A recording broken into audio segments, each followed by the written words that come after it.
Joining us now is Kris Weaver. He is the president of the Kris Weaver Real Estate Team and our resident weekly real estate guru. Kris, how are you? How are you? I'm doing great. How you doing, John? Okay. Boy, we've got a lot of action going on right now in your industry, affecting not only the region, but so much of Virginia's northern and central crescent. Kris, talk to us right now about foreclosures. What is the current trend, and how do we really find out where they are? Well, the current trend right now is really, really very interesting. You know, that's kind of a really quick macro overview. The foreclosures are still at an all-time high right now.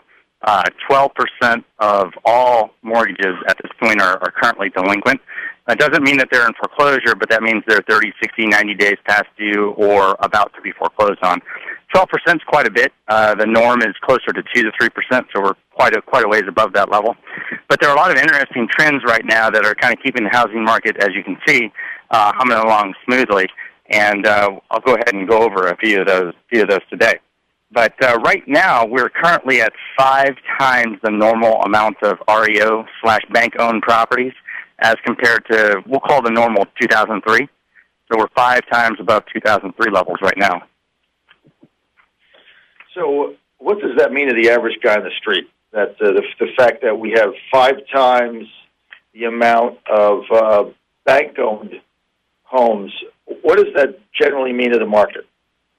Well, because of all the artificial things going on right now, John, it doesn't really mean a whole lot, and I can explain why. I'll give you 2 really, really good reasons. One of them is what you probably have heard of as the shadow inventory. Right now, probably 90%, the estimates are as high as 90 and as low as 80% of the properties that banks have aren't even on the market. They're holding on to these properties and they're not releasing them for sale. Reason being is if they do release them to sale, number one, they know it's going to saturate the market with additional properties, which is going to decrease values. But number 2, and probably even more important, is banks are able to retain the initial purchase price of the property as the value of the property on their books until they foreclose. So by not foreclosing, by not actually selling the property through a REO bank-owned sale, they get to retain the value. So really quick, for instance, if a buyer bought the property for $400,000 and the appraisal was $410,000, if the value of the property dropped down to $250,000, which would be the current value right now, as long as they don't sell the property, they get to keep a book value of $410,000. So that's quite a bit of extra asset on their balance sheet. And for a lot of banks, if you take $150,000 times 1,000, 10,000, 20,000 properties, you're looking at a significant write-down on your balance sheet, and they could approach their reserve requirements. Obviously, if they go underneath the threshold of their reserve requirements, the FDIC calls that bank insolvent, the bank goes under. So that's a pretty good reason to hold off a little bit of your inventory. So, Kris, in your judgment, where are things headed now? If you had to look out 3 months, 6 months, 12 months, where are we headed? You know, interestingly enough, John, I think the values right now are fundamentally still about 8 to 10% overvalued. It's still a great time to buy because the cost of money is so low. It's about half the cost as it normally is. So even though we're 8% over in my mind, being the fact that money is 50% less the cost, your monthly payment is considerably better than waiting. But really, over the next 3, 6 months, 12 months, the situation really is, I'll call it, artificially stable. And the reason being is you have these bank-owned properties that are not going on the market. That's one of the reasons. And then the other reason that I'm going to discuss is underwater homeowners. You know, we have a lot of homeowners who bought homes between 2004, 2005, 2006, 2007, or maybe they even owned their homes prior to that point, and they refinanced. I think the figures right now are somewhere around 25%, 20 to 25% of all homes right now currently have an underwater mortgage. These homes, John, people can't sell, or they can try to do a short sale.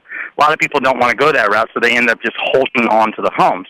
So what you got is you got a lack of supply from the banks not putting on the properties that they own, so that's fewer homes in circulation. You also have these underwater homeowners who, they may owe $300,000, but the house is only worth $250,000, and they're not willing to take a ding to their credit, so they try to renegotiate their mortgage. So you have a series of different events kind of working together to more or less keep the housing market propped up. And then, of course, on top of that, we have these exponentially low interest rates.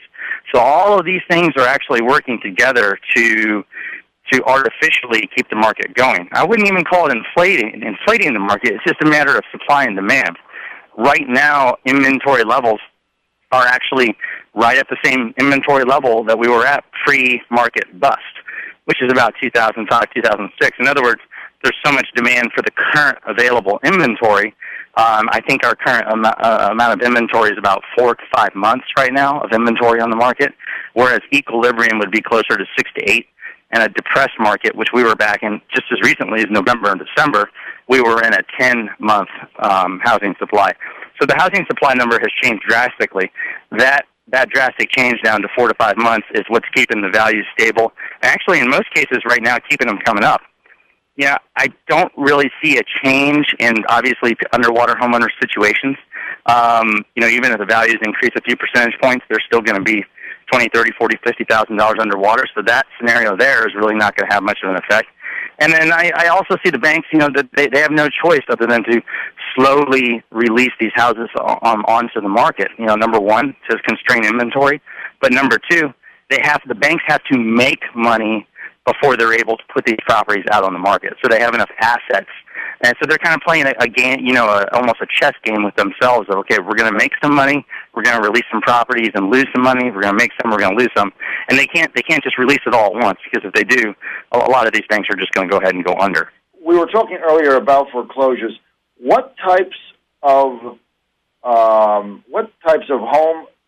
loans are foreclosing right now? Well, it's very interesting, John. Initially, 2 or 3 years ago, the homes that were foreclosing were generally your more risky loans. Your low credit type score, 0 down, just overall risky loans. The ones that you've heard that Wall Street was securitizing, those are the ones that you're seeing foreclosing before. And generally speaking, most of those homes that were loans that were vinted in 2005, 2006. For the most part, have been washed out of the market. In fact, on our end, we sell several bank-owned properties for about 20 different institutions, and we've seen quite a bit of a drop-off there. Where we have seen an increase is the government-type loans, your FHA, VA, your Fannie Mae and Freddie Mac type loans. Those are the ones that you're starting to see come to foreclosure. The reason being is after the mortgage market collapsed in 2006 and securitization with all those funky loans that you remember in the past, since those went away, everyone pretty much switched over to the government-type loans, which they were the only ones that essentially were lending the money. So, of course, now that those loans are, people bought homes with those loans in 2006, 2007, 2008, those are the ones that you're starting to see now. We're a Fannie Mae direct agent. We became one about a year ago, and the reason being when we got into that space is we knew there was going to be a shift because of the loans that were made during those times, and sure enough, that has happened. Interestingly enough, the loans that are in serious delinquency, most of them 2005 to 2006, the default rates were quite high. The interesting thing is 2009, there's not enough loans that were minted in 2009. We don't have enough data yet to really say exactly that it's going to match up to the 05 to 08 levels. But the trend line is that the loans that were created in 2009 are actually going to rise to similar delinquency levels of 2005 to 2008. And that's the reason being is during the year of 2009, 2010, and then a portion of 2011, we continued to see home prices decline quite a bit. It wasn't until just the fourth quarter of 2011 that things really began to stabilize. So, I mean, in summary, what we have going on is I think we're in a pretty stagnated, value-wise market. The market is very hot from a supply and demand standpoint, but I think as these external factors I was mentioning change, the shadow inventory factor, banks releasing homes on the market, and then, of course, interest rates, as those things all moderate and change together, I think that overall you're going to have a little ups, little downs, very, very small amount. But I think prices are going to really kind of generally stay stable, maybe up a little bit over the next few months, maybe in the first quarter of next year, down just a touch. But really not enough to get someone to make a move or not make a move in this market. I think they just need to assess their situation, especially as a home buyer. If they look at what's available for rent and they're able to purchase something for 20 or 30% less as a monthly cost, then it makes a whole lot of sense to do that because you're locking up that low rate. And once we get out of this recession, which won't be for quite a while, I believe, but once we're out, we're not going to see that again. And the function of rate is really what's allowing us to have such a high affordability, the highest affordability in the last 30 years in regards to home purchasing. Kris, we got just about 1 minute. For our listening audience, how do they take advantage of some of what you have laid out today? Well, there's a couple things that they can do. If they have a home for sale, we do free, we call them mini appraisals on their property, so they can just send us an email and we'll be happy to do that. They can go to our website, www.krisweaver.com. That's krisweaver.com. And then there's a button there to find your home's value. And then if you're a buyer, we also offer a free list of foreclosures and other properties that we might determine to be the best value for them. So they can also go ahead and give us a call at 757-340-5555, and we can help them with that list. All this is free of charge, no obligation, that sort of thing, and we're just more than happy to help. Okay, anybody of our listeners that are in the market, they're interested in buying their home, selling a home, they just want more information, or you've got a rental property, you need to find out about what loan you might qualify for, what government property is available, all of the above. You got one number to call, 340-5555. That's 340-45 in a row.